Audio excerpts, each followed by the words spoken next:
여러분 꼭 아멘 하셔서 은혜가 되기를 축복합니다. 자, 결국은 사랑입니다. 한번 합니다. 결국 사랑입니다. 우리 목사님 나오실 때 환영합니다 라는 뜻에서 박수하겠습니다. 목사님 나오세요.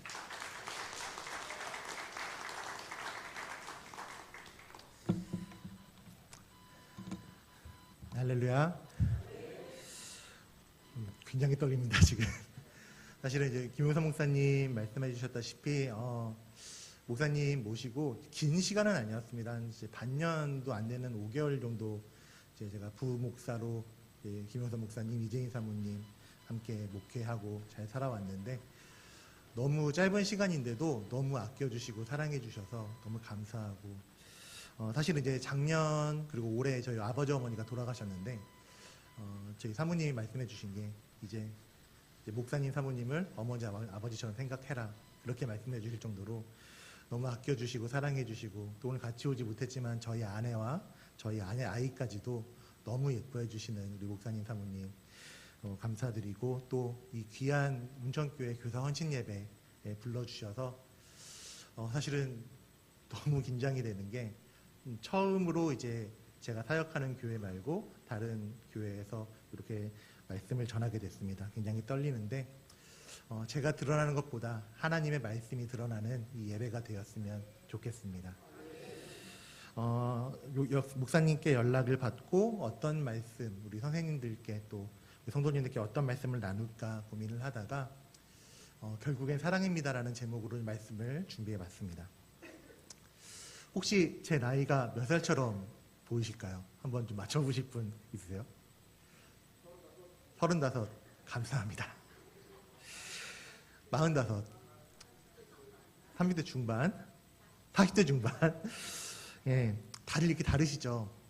적지 않은 분들이 맞추신 분들도 있으신데 제 나이를 들으시면 놀라시기도 합니다. 제 나이가 한국 나이로 44살, 81년생입니다. 어떤 분들은 말씀해 주신 것처럼 동안으로 30대 중반으로 봐주셔서 너무 감사하기도 한데 사실은 40대 중반이라 말씀해 주신 것처럼 실제 나이로도 봐주시거든요. 그런데 다 동안으로 보지 않으심에도 불구하고 놀라시는 이유는 뭐냐면 제가 이제 막 담임 목회를 시작하고 목회를 시작한 지 얼마 안 된 햇병아리 목사이기 때문입니다. 보통 제 나이 때 되면은 저랑 동갑인 목사님이 이제 연급으로 제 감리교회는 연급이라는 게 있는데 정 12 이후에 그 숫자가 떨어집니다. 저랑 동갑인 목사님이 이 숫자가 떨어졌어요. 근데 이제 저는 3년 차입니다. 제가 2년 전이죠. 2022년에 안수를 받았습니다. 김효선 목사님께서도 이제 그렇게 하신 걸로 알고 있는데 저도 이제 목사님만큼은 아니지만 저도 목회를 하겠다고 목회의 길로 나가겠다고 결단한 시기가 꽤 늦었습니다.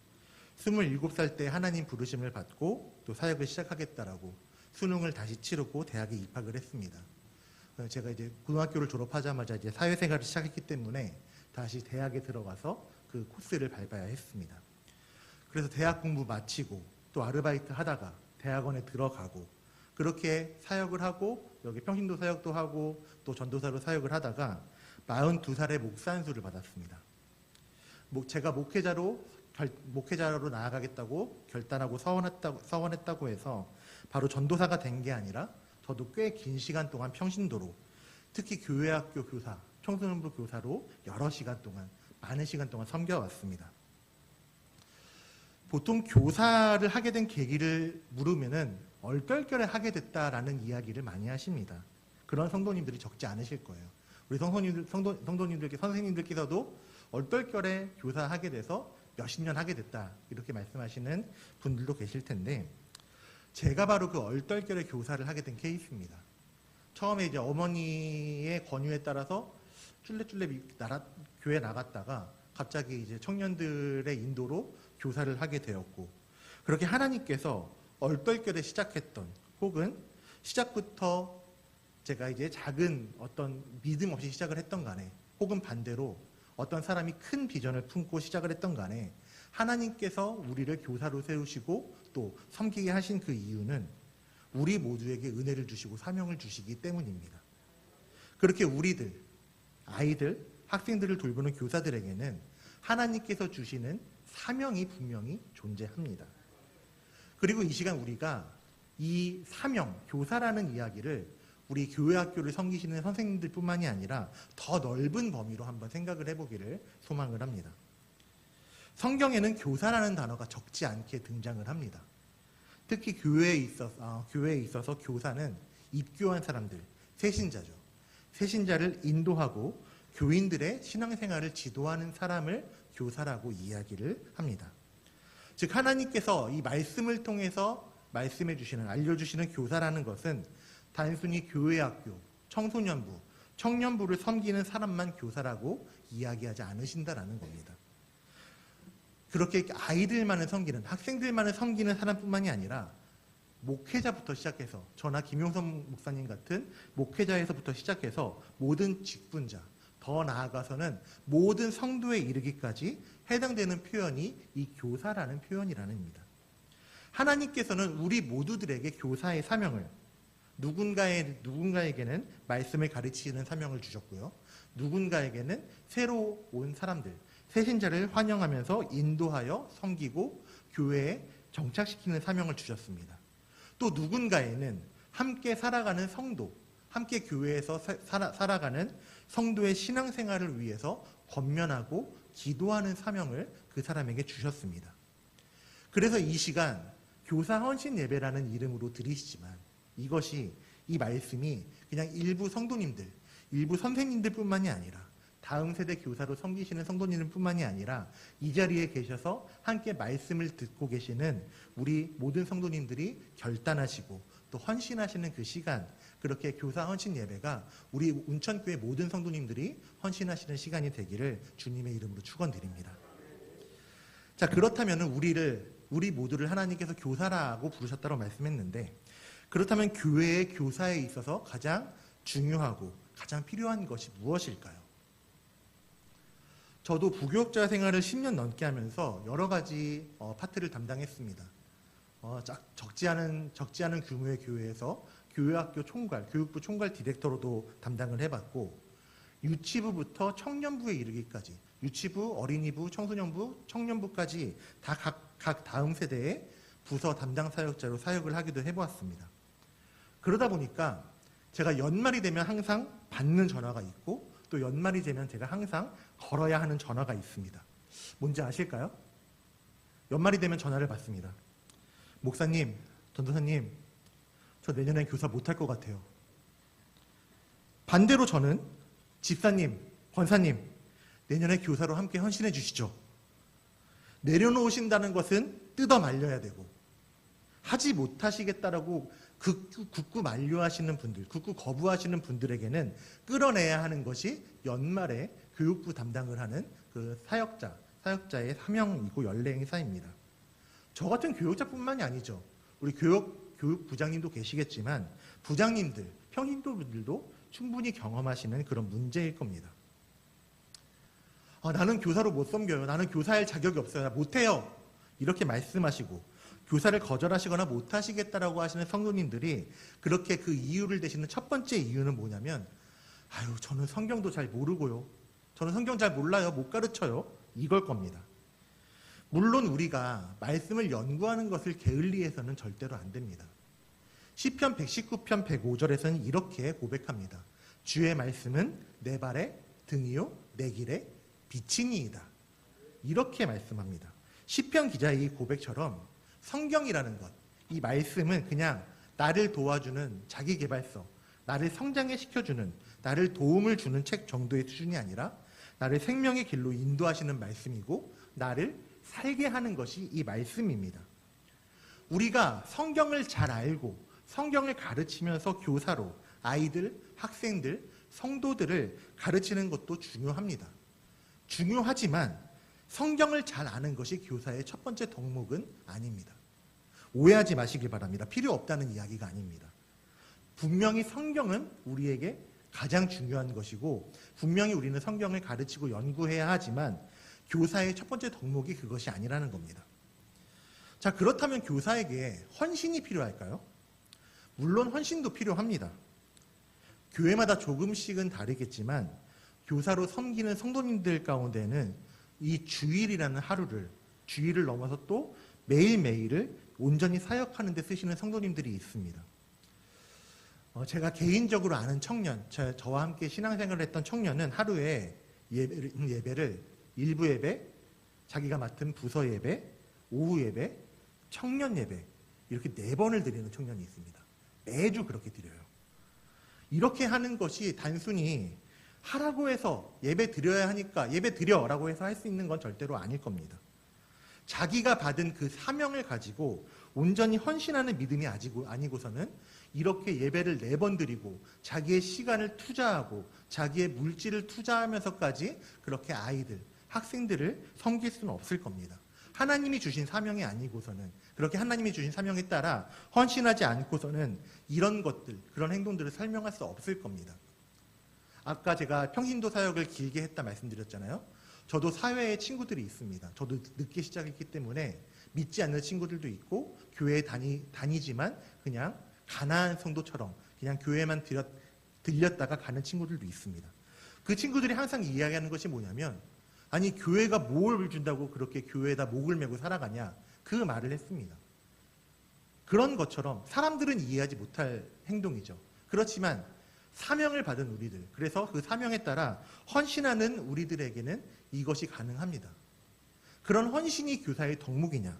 이런 헌신도 필요하지만 마찬가지로 이것이 첫 번째는 아닙니다. 하나님께서는 말씀을 통해서 교사에게 있어서 더 나아가서 우리 모두들 성도에게 있어서 가장 필요한 첫 번째를 고린도전서의 말씀을 통해서 우리에게 알려주시고 있습니다. 같이 한번 말씀을 좀 읽어보실까요? 한 목소리로 읽겠습니다. 시작. 내가 사람의 방언과 천사의 말을 할지라도 사랑이 없으면 소리나는 구리와 울리는 꽹과리가 되고 내가 예언하는 능력이 있어 모든 비밀과 모든 지식을 알고 또 산을 옮길 만한 모든 믿음이 있을지라도 사랑이 없으면 내가 아무것도 아니요 내가 내게 있는 모든 것으로 구제하고 또 내 몸을 불사르게 내줄지라도 사랑이 없으면 내게 아무 유익이 없느니라. 자, 제가 노란색 부분으로 준비한 부분. 사랑이 없으면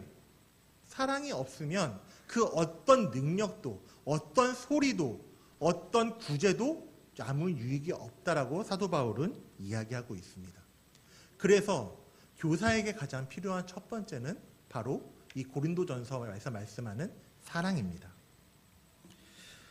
제가 섬기는 교회, 이제 의정부에 있는 예수소망교회에 좀 이야기를 나눠볼까 합니다.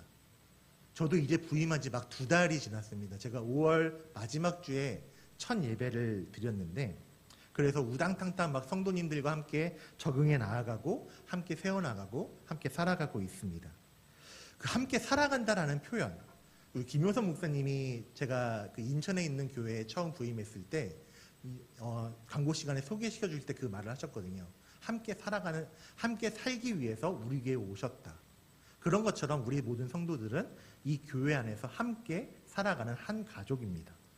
저희 교회도 마찬가지입니다.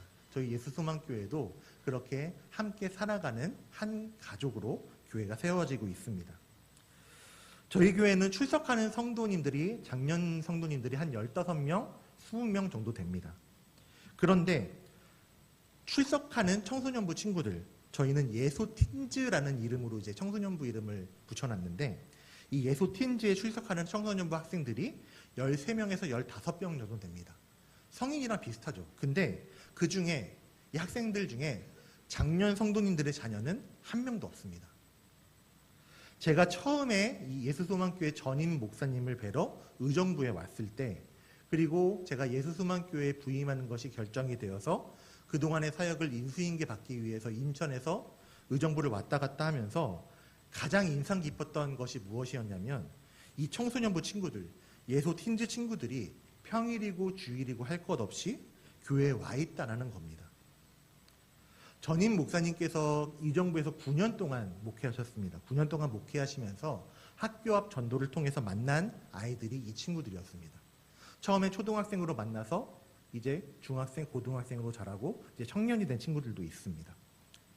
저희 교회, 예수소망교회의 비전은 무엇이냐면 교회가 사람들에게 있어서, 학생들에게 있어서 편안히 있을 수 있는 곳, 때로는 놀기도 하고, 때로는 공부도 하고, 때로는 양육도 받고, 예배도 드리고, 때로는 즐거운 일에 함께 막 웃고, 때로는 힘든 일에 같이 울어줄 수 있는 그런 교회. 초대교회의 모습을 닮아가는 것이 저희 교회의 비전입니다. 그래서 저희는 아이들이 놀 수 있는 공간을 좀 만들었습니다. 사진을 좀 하나 준비했는데요. 저기 보시면은 벽에 컴퓨터가 있죠. 컴퓨터가 하나 가려져 있는데 4대가 있습니다. 이 4대 저 그림 보시면은 아이들이 혹시 뭐 하는 것 같으세요? 오락. 맞습니다. 게임하는 겁니다. 저희는 컴퓨터를 4대를 놓고 여기서 아이들이 자유롭게 게임도 하고, 물론 시간 제한은 두죠. 시간 제한은 두고 게임도 하면서 영상도 보면서 놀도록 합니다. 우리 예소팀 친구들은 교회를 놀이터이고 또 교회를 자기가 가장 편하게 있을 수 있는 곳으로 여기고 있다라는 그 느낌을 제가 5월 한 달 동안 그 전임 목사님을 만나고 또 교회에 와서 임수인계를 받는 동안에 그거를 가장 처음 느꼈습니다.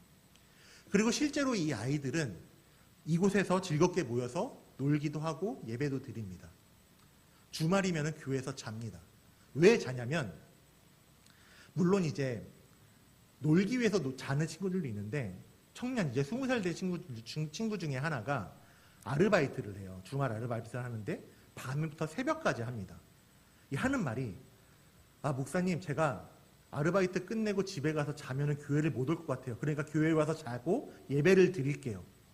그렇게 와서 새벽 3시 반에 알바를 끝내고 새벽 3시 반에 교회로 돌아옵니다.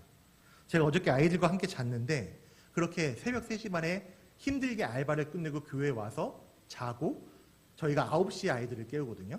저희는 이제 일부 예배가 없기 때문에 9시에 일어나서 씻고 준비하고 예배를 드리고 또 오늘도 알바를 오후에 갑니다. 이렇게 아이들은 이 교회를 집으로 여기고 자기가 즐겁게 있을 수 있는 곳, 함께 어울릴 수 있는 곳, 그리고 예배드리는 곳으로 여깁니다. 이런 모습을 보면서 제가 한 말씀이 떠올랐습니다. 마태복음 11장 28절의 말씀인데요. 수고하고 무거운 짐진 자들아 다 내게로 오라, 내가 너희를 쉬게 하리라. 예수님의 말씀대로 이 아이들, 예소틴즈 친구들에게 교회라는 곳은, 예수님이라는 존재는 쉬게 하는 존재, 나를 자유롭게 하고 편하게 있을 수 있는 그런 존재로 여기고 또 그런 공간이 교회로 아이들이 여기고 있다는 겁니다. 이 학생들이 단순히 놀 수 있기 때문에 교회에 오는 건 아닐 겁니다. 공짜로 게임할 수 있기 때문에 교회에 오는 건 아닐 겁니다. 사실 아이들에게 PC방 가는 거 큰 문제 아닙니다. 그리고 저희 아이들도 실제로 교회에 오지 않는 시간에 PC방에 가는 친구들도 있습니다. 그렇지만 아이들은, 학생들은 교회에 와서 놀면서 시간을 보내면서 저희를 통해서 또 전도사님들을 통해서 사랑을 경험합니다. 저희는 작은 교회입니다. 작년 성도가 15명 정도밖에 출석을 하지 않지만 이 아이들을 향한 마음으로 저희는 비전교회지만 2분의 전도사님을 모시고 같이 사역하고 있습니다. 물론 재정적으로 어렵죠. 쉽지 않은 일이지만 재정과는 상관없이 그것이 이 아이들에게, 학생들에게 사랑을 온전히 줄 수 있는 것이기 때문에 선택을 했고 그렇게 그 비전을 나누고 같이 사역을 하고 있습니다. 그렇게 저와 저희 아내와 저희 전도사님들과 이 4명이 주는 사랑, 이 사랑으로 아이들이 변화되기 시작합니다. 아이들이 굉장히 거칠은 아이들이었어요. 욕도 많이 하고 싸움도 많이 하는 친구들이었습니다. 그런데 그 아이들이 사랑으로 변화되었습니다. 우리가 여기서 생각해야 될 것이 있습니다. 그 사랑이 목사님이 준 사랑입니까? 그 사랑이 전도사님이 준 사랑일까요? 저희가 주는 그 사랑, 저희가 아이들에게 주는 그 사랑은 다른 것이 아니라 하나님께로부터 우리가 받은 사랑, 하나님께로부터 우리 전도사님들이 받은 사랑을 전달해 준다라는 겁니다. 내가 내 의지로 사랑하는 것이 아니라 내가 받은 사랑을 그대로 흘려보내는 것. 이것이 교회의 모습이고 교회 교사들이 또 성도님들이 온 교회가 사랑을 전달해야 하는 방법일 겁니다. 오늘 말씀을 한번 보겠습니다. 골로새서 3장 12절부터 14절 말씀을 함께 좀 보겠습니다. 같이 한번 읽어볼까요? 시작. 그러므로 너희는 하나님이 택하사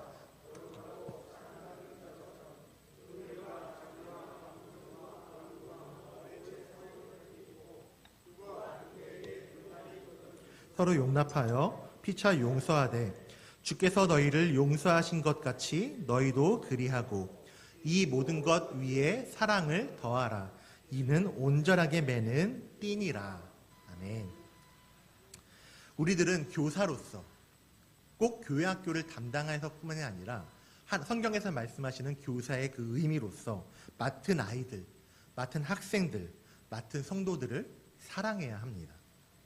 그리고 그 사랑이 무엇인지를 계속해서 기억하고 있어야 되고 분명히 알고 있어야 합니다. 내가 주는 사랑이 아닙니다. 내가 이 아이들이 예뻐서 혹은 내가 이 아이들에게 긍휼한 마음이 들어서 사랑할 수 있는 것이 절대로 아닙니다. 내가 교사로서 내가 맡은 아이들, 학생들을 사랑할 수 있는 그 근거를 우리는 12절의 말씀에서 찾을 수가 있습니다. 말씀 한 번만 더 띄워주시겠어요? 12절 말씀이 앞에 있는 말씀을 좀 띄워주시면 감사하겠습니다. 하나님이 나를 택하셔서 나를 거룩하고 사랑받는 자로 부르셨기 때문에 하나님께서 나를 택하시고 나를 거룩하고 사랑받는 자로 부르셨기 때문에 하나님이 나를 사랑하셨기 때문에 내가 사랑을 줄 수 있는 겁니다. 내가 하나님께로부터 사랑을 받았기 때문입니다. 내가 받은 하나님의 사랑, 우리 성도님들이 받은 하나님의 사랑, 우리 선생님들이 받은 하나님의 사랑이 무엇입니까? 죄인인 나를, 자격이 없는 나를 살리시기 위해서 하나님이 인간의 모습으로 이 땅에 오신 것입니다. 그리고 그 하나님이 나 대신에 죽으셨습니다.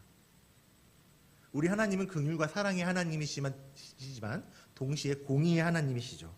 죄와 공존하실 수 없는 분입니다.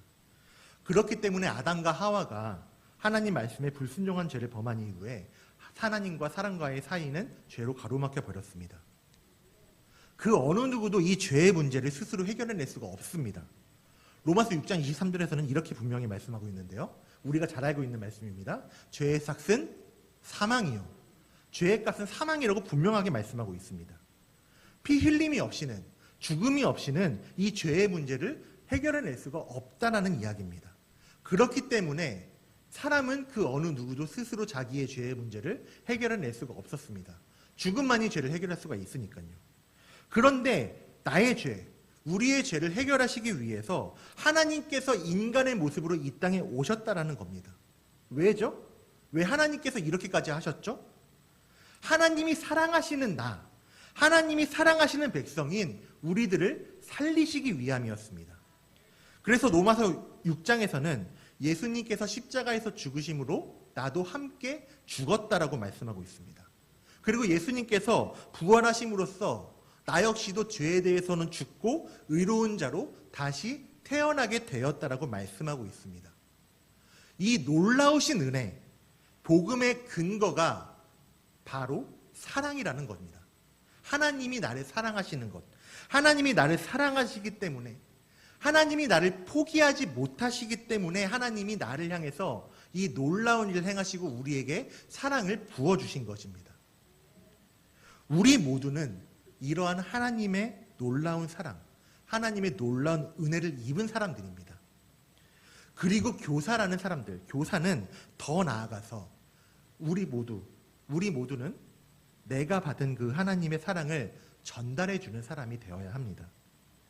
내가 주는 사랑, 내 의지로 주는 사랑은 한계가 있습니다.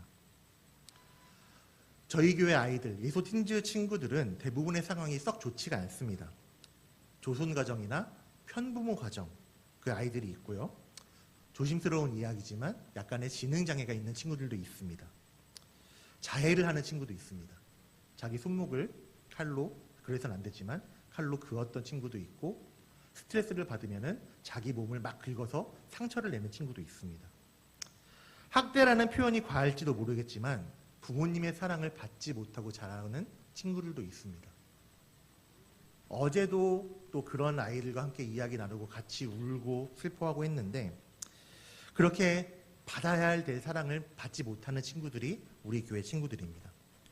전임 목사님의 이야기를 들으면, 또 전도사님들의 이야기를 들으면 이 아이들의 학생들의 거칠음과 방황이 정말 상상 이상이었습니다.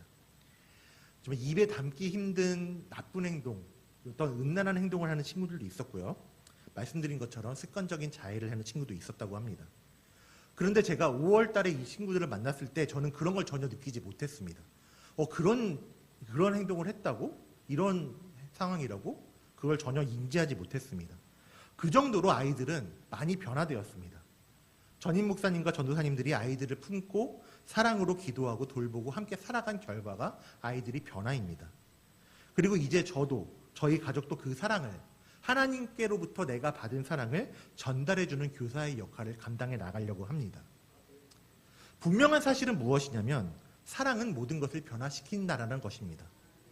그리고 그 사랑은 오늘 계속해서 말씀드리지만 다 잊으셔도 이 사실 한 가지만 기억하시면 됩니다.